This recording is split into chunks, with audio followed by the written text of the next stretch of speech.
শবে বরাতের রজনীতে এমন একটি নামাজ আছে যেই নামাজ আদায় করলে জিনাহের গুনাহ বলেন, খারাপ কাজ, হারাম কাজ, অন্যায়, অত্যাচার, জিনা, ব্যভিচার, জীবনে যত গুনাহ আছে সব গুনাহ আল্লাহ রব্বুল আলামিন মাফ করে দেবেন।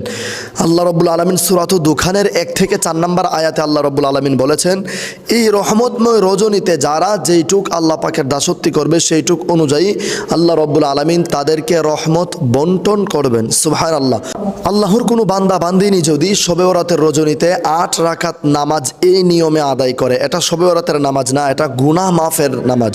আপনার জীবনের যত গুনাহ থাকুক, যত বড় গুনাহ থাকুক, অন্যায় অত্যাচার থাকুক না কেন, যদি এই নামাজ আদায় করতে পারেন ইনশাআল্লাহুল কারীম আল্লাহ রব্বুল আলামিন আপনার জীবনের সব গুনাহ মাফ করে দেবেন। খাস দিলে তাওবা করবেন, নামাজটা আদায় করে 2 রাকাত করে 8 রাকাত নামাজ আদায় করবেন। নামাজের নিয়ত হচ্ছে নাওয়াইতু আন উসাল্লি লিল্লাহি তাআলা রাকাতাই সালাতিন নাফলি মুতাওয়াজ্জিহান ইলা জিহাতিল কাবাতি শরীফাতি আল্লাহু আকবার। এটা অন্যান্য নফল নামাজের মতোই পড়তে হয়। 2 রাকাত করে 8 রাকাত নামাজ পড়বেন। প্রথম রাকাতে সূরা ফাতিহার পর সূরা কদর ইন্না আনজালনাহু ফি লাইলাতিল কদর একবার, আর দ্বিতীয় রাকাতে সূরা ইখলাস কুল হুয়াল্লাহু আহাদ 25 বার।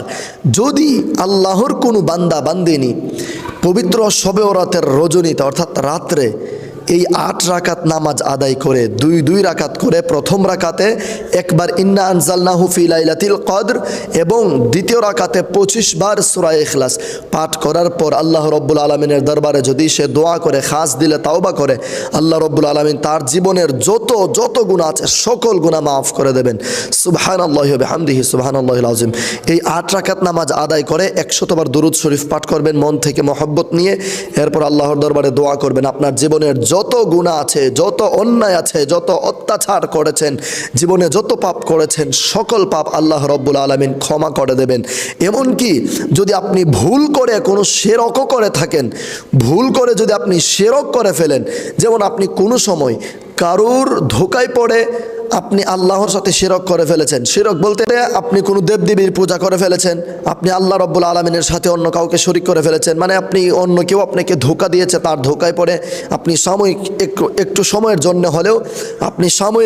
জন্য হলেও আপনি যদি শিরক করে ফেলে থাকেন, এরপর হঠাৎ করে যদি আপনি মনে করেন যে না আমি তো অনেক বড় ভুল করেছি, আল্লাহ রব্বুল আলামিন ছাড়া তো আর কোনো খোদা নেই, আল্লাহর সাথে তো কাউকে শরিক করা যাবে না, আল্লাহ তো একই, আল্লাহর সাথে কারোর তুলনা নেই, তিনি স্রষ্টা আর আমরা সবাই সৃষ্টি, পৃথিবীতে যা আছে পৃথিবী সহ আল্লাহর সৃষ্টি আর তিনি হচ্ছে স্রষ্টা।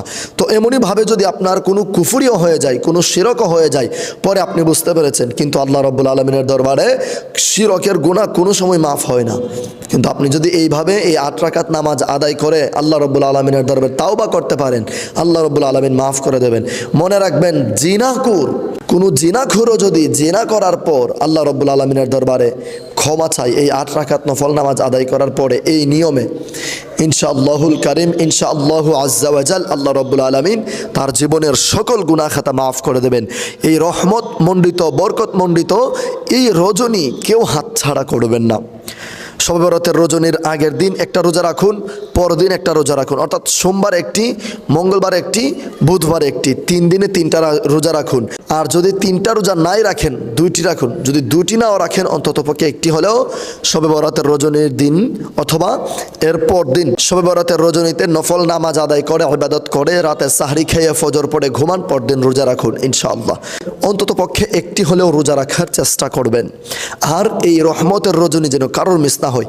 আমি আবারও বলছি, মা বোনেরা ঘরে মা বাবার কবর জিয়ারত করবেন এবং বাবা ভাইয়েরা কবরস্থানে গিয়ে এই রহমতের রজনীতে কবর জিয়ারত করবেন। আল্লাহর রাসূল সাল্লাল্লাহু আলাইহি ওয়া আলিহি ওয়াসাল্লাম এই রহমতের রজনী, বরকতের রজনী, শবে বরাতের রজনীতে তিনার আম্মা আব্বাজানের কবর জিয়ারত করেছেন। জান্নাতুল বাকি কবরস্থানে তিনি গিয়ে কবর জিয়ারত করে এসেছেন এবং নিজের উম্মতের জন্য দোয়া করেছেন, উম্মতের জন্য কান্নাকাটি করেছেন, নিজের মা বাবার রূহের মাগফিরাতের জন্য আল্লাহ রাব্বুল আলামিনের দরবারে দোয়া করেছেন। এজন্যে আমরা উম্মতে মুহাম্মদীরাও, আমার মা বোনেরাও, আপনারাও এই রহমতের রজনী, শবে বরাতের রজনীতে আপনারাও এই কবর জিয়ারত করবেন। মা বোনেরা ঘর থেকে আর বাবা ভাইয়েরা কবরস্থানে গিয়ে জিয়ারত করবেন। আর যারা পবিত্র মাহে রমজানুল মুবারকের রোজাগুলো রাখবেন ইনশাআল্লাহুল কারীম এখন থেকেই নিয়ত করে নিন। আমরা সবাই তো যারা মুসলমান আমরা সবাই পবিত্র মাহে রমজানুল মুবারকের রোজা রাখবো, তারাবি পড়ব, এখন থেকেই নিয়ত করে নিন। আর যারা খতম দেবেন এখন থেকেই তিলাওয়াত শুরু করে দিন। মাহে রমজানুল মুবারক আসার আগেই মাহে রমজানুল মুবারক আসতে কিন্তু আর বেশি সময় নেই, মাত্র 10-15 দিনের মতো বাকি আছে। তো এত 10-15 দিন ঠাস করে চলে যাবে। আপনি মাহে রমজানুল মুবারকের আগে রোজা রাখুন, নামাজ পড়ুন, নিজেকে প্রস্তুত করুন, নিজের ঘর বাড়ির সব কিছু পরিষ্কার করুন, একটি রুমের কাপড় চোপড় সব কিছু বিছানা পরিষ্কার পরিচ্ছন্ন করে পাক পবিত্র। অনেক মা বোনেরা পবিত্র মাহে রমজানুল মুবারকে 2 খতম 3 খতম পবিত্র কোরআনুল কারীম তিলাওয়াত করেন, 2-3 খতম দিয়ে ফেলেন। তো যারা মাহে রমজানুল মুবারকে খতম দেন তারা আজকে জানিয়ে যাবেন কমেন্ট সেকশনের মাধ্যমে। আর এখন মাহে রমজানুল মুবারকের মাত্র আর 10-15 দিন বাকি আছে, এখন থেকেই কোরআন তিলাওয়াত শুরু করুন। দেখবেন ইনশাআল্লাহুল কারীম আপনারা মাহে রমজানুল মুবারক আসার আগেই খতম একটা হয়ে যাবে ইনশাল্লাহ, যারা প্রতিনিয়ত তিলাওয়াত করবেন। আর যদি নাও হয় অন্তত মাহে রমজানুল মুবারকে 2-3টা খতম হলেও দিতে পারবেন। এজন্যে এখন থেকেই তিলাওয়াত শুরু করে দিন ইনশাআল্লাহুল কারীম। পবিত্র শবে কদরের সময় গিয়ে আপনারা এই খতম ইমাম সাহেবের মাধ্যমে বসকাই দিবেন ইনশাআল্লাহ। আর যে সকল মা বোনেরা রমজান মাসে ইতিকাফে বসবেন আপনারা আগেই সব কিছু গুছিয়ে নেবেন এবং নিয়ত করে রাখবেন। কারণ যদি আমার কোনো বাবা ভাইয়েরা, যদি আমার কোনো মা বোনেরা নিয়ত করে রাখে, বাবা ভাইয়েরা যদি, মা বোনেরা যদি মারাও যায় রমজানের আগে, কিন্তু নিয়তের কারণে পুরো রমজান মাসে রোজা রাখার, তারাবি পড়ার, তাহাজ্জুদ পড়ার সওয়াব আল্লাহ তাদের কবরে দিয়ে দিবেন। যদি মারাও যায় শুধু নিয়ত করার কারণে তাদের সওয়াব অন্ধকার কবরে চলে যাবে।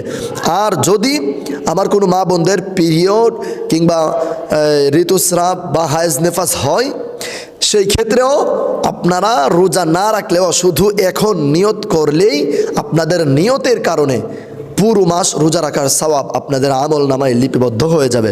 সুবহানাল্লাহি ওয়া বিহামদিহি সুবহানাল্লাহিল আযীম। এজন্য আমার প্রিয় মা ও বোনেরা, বাবা ও ভাইয়েরা, এখন থেকেই পবিত্র মাহে রমজানুল মুবারকের রোজাগুলো রাখার নিয়ত করুন, তারাবি পড়ার নিয়ত করুন, তাহাজ্জুদ পড়ার নিয়ত করুন। যারা তাহাজ্জুদের নামাজ আদায় করতে জানেন না, আমাদের এই ভিডিওর ডেসক্রিপশন বক্সে নিয়ম কানুনের একটি ভিডিও দেওয়া আছে। সেই ভিডিওটি দেখলে আপনি সঠিকভাবে সুন্দরভাবে তাহাজ্জুদের নামাজ আদায় করার সঠিক নিয়ম জানতে পারবেন ইনশাআল্লাহ। আর শবে বরাতের রজনীতে বেশি বেশি দুরূদ শরীফ পাঠ করবেন এবং সূরা ইখলাসের আমলটি করবেন। যে যত বেশি দুরূদ পারেন তত বেশি দুরূদ পড়বেন, অন্তত পক্ষে 1000-এর কম যেন না হয়। পবিত্র শবে বরাতের রজনীতে 1000-এর কম যেন দুরূদ শরীফ পড়া না হয়, 1000-এর উপরে পড়ার চেষ্টা করবেন। এবং সূরাতুল ইখলাস 1000-এর কম যেন না হয়। এইগুলো হচ্ছে আপনার আখিরাতের পুঁজি। আপনার কবর আলোকিত করার জন্যে, আপনার আখিরাত সুন্দরমণ্ডিত করার জন্যে এই পবিত্র শবে বরাতের রজনীগুলোতে বেশি বেশি আমল করুন। সূরা ইখলাস যেন 1000-এর বারে কম না হয়। সূরা ইখলাস এবং দুরূদ শরীফ এগুলো যেন 1000-এর কম না হয়। দুরূদ শরীফ 1000-এর থেকে বেশি পড়বেন, কিন্তু অন্তত পক্ষে 1000 বার দুরূদ শরীফ পড়বেন। আপনি যেই দুরূদ পারেন, কোনো দুরূদ না পারলে ছোট দুরূদ পড়বেন, সাল্লাল্লাহু আলাইহি ওয়াসাল্লাম, সাল্লাল্লাহু আলাইহি ওয়াসাল্লাম, অথবা সাল্লাল্লাহু আলা মুহাম্মদ, সাল্লাল্লাহু আলা মুহাম্মদ, সাল্লাল্লাহু আলা মুহাম্মদ, অথবা সাল্লাল্লাহু আলা মুহাম্মদ, সাল্লাল্লাহু আলাইহি ওয়াসাল্লাম, সাল্লাল্লাহু আলা মুহাম্মদ, সাল্লাল্লাহু আলাইহি ওয়াসাল্লাম।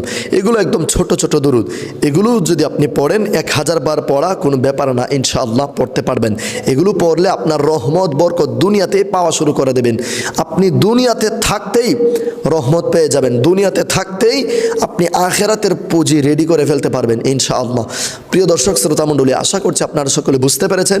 আজকের এই ভিডিওটি সওয়াবের নিয়তে, অন্য ভাই বোনদেরকে শেখানোর জানানোর নিয়তে প্রচুর পরিমাণে শেয়ার করে সারা বিশ্বে ছড়িয়ে দিবেন, যেন আপনার শেয়ারের মাধ্যমে অন্য ভাই বোনেরা দেখে শুনে শিখে আমল করতে পারে। যদি আপনি শেয়ার করেন আর সেই শেয়ারের ভিডিও দেখে অন্য কেউ আমল করে, সেই আমলের সওয়াবও আপনার আমল নামায় লিপিবদ্ধ হয়ে যাবে।